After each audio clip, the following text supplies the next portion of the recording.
YouTube, what's going on? I'm Reed Gray, your neighborhood expert, and today we're in Greenville, South Carolina, Unity Park in particular, and I want to talk to you about the effects that Hurricane Helene has had on our community. Now, I'm not a weatherman, but I am your neighborhood expert, and if you're wondering why we're talking about living in Greenville, South Carolina, that's because my goal with this channel is to help you with all things relocating to our area. Now, the hurricane, it really tore us apart, guys. If you drive around the area, you just see trees down, power lines down, you name it. A lot of people still without power. It was pretty catastrophic. Now, want to kind of talk to you guys about this area and some of the things that we've seen. So we're going to talk about community impact, the way we've come together today, and what you can expect when you're relocating to Greenville, South Carolina. So still here in Unity Park, and wanted to kind of talk about this area. So you just saw the Unity Park sign. We saw a lot of flooding there, and I'm going to put up that image of the B-roll so you can see where the levels rose. Now, if you're concerned about, flooding in the area, fortunately, we made out a lot better than our friends up there in Western North Carolina, so our thoughts are with them. So this park was designed intentionally to be in a floodplain. That way, when events like this happen, the water rises and is going to recede back into the river, kind of like my hairline here. It's not going to damage homes or businesses. So crazy how much kind of flooding we saw here in this area. But I want to take you down the Swamp Rabbit Trail, kind of see some of the trees, different things like that might be down, and we're going to venture into downtown. And as always, thank you to Harrison Williamson with Cross Country Mortgage for helping bring you this video. When you're considering moving to Greenville, South Carolina, I encourage you to reach out to Harrison if you're taking out a loan for your purchase. Come with me. So I do have a little cheat sheet here with me today to talk about some of the things that we experienced over the past couple days. You can see behind me, this is pretty consistent throughout Greenville, unfortunately. And we are right here on the Swamp Rabbit Trail, but I saw a stat the other day that approximately 97% of Greenville County was without power. Mine fortunately got turned on last night, so that was 4 days without power. Pretty fortunate for that. But it was crazy kind of driving around town, seeing all the downed power lines and trees. Really, the infrastructure here was a big challenge after the storm. I was coming back from a buddy's house the other night because he had a generator, and it's just a complete ghost town. So, all right, so one thing that I've been really impressed with is Greenville Today. Now, whether it's kind of information regarding the storm, you guys should check it out because they do a daily newsletter. It's going to come to your email, Greenville Today. Absolutely awesome. But we're going to kind of mosey through this tree here so we can see the other side of this damage.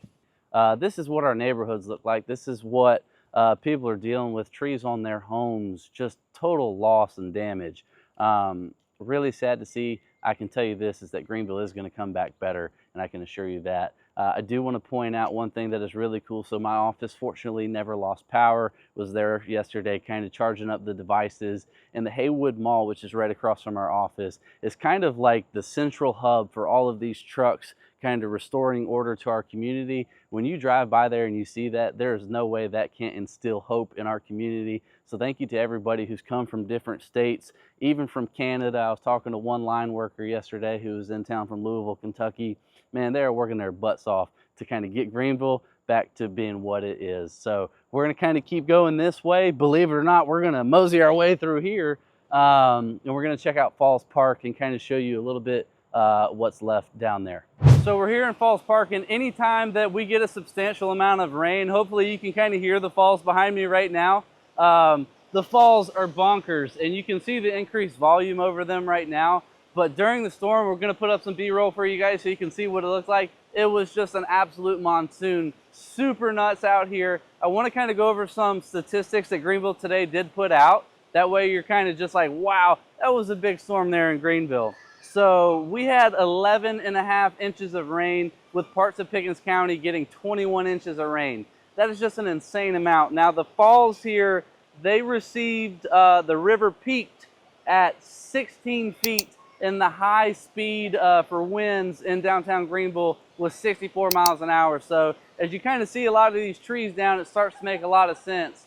Now, what I do want to kind of tell you guys about is the community and the impact that we've had here in Greenville. So obviously a lot of businesses are out of power, right? The Greenville Humane Society, they needed some help. They had 145 dogs fostered the other day. And how awesome is that? Now, if you go on Facebook and you're kind of scrolling through your feed and you're seeing the storm damage that people received and then their personal outreach, hey, what can I do to help you? It's been really impressive. Now, I know a lot of people who have received power back, they're offering up their generators to help those people who still do not have power. I've been really impressed by our community, and I love living in Greenville, South Carolina.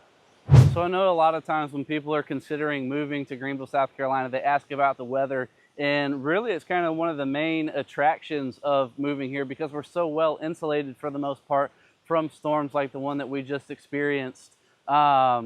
What I can tell you is, guys, it's uncommon. Obviously, the effects were kind of catastrophic and we're still dealing with it and will be for weeks to come. But is Greenville, South Carolina a great place to live? Absolutely. And I'm so thankful to call this community my own. And I hope that you can kind of see from this video some of just the benefits of living in this area and how impressive our community here in Greenville has been. Want to just kind of say as we wrap up, you know, the people in Western North Carolina right now who are still dealing with the effects from the storm, I wish them the best of luck. To everybody who's kind of poured in their hearts and their hard work and tireless efforts, thank you guys. To all the linemen that have come in from different areas, we really appreciate you. And when you guys are considering moving to Greenville, South Carolina, I look forward to having the opportunity to discuss with you how I can help meet and exceed your real estate needs. So we'll see you next time. Thank you guys so much for tuning in to this video. See ya.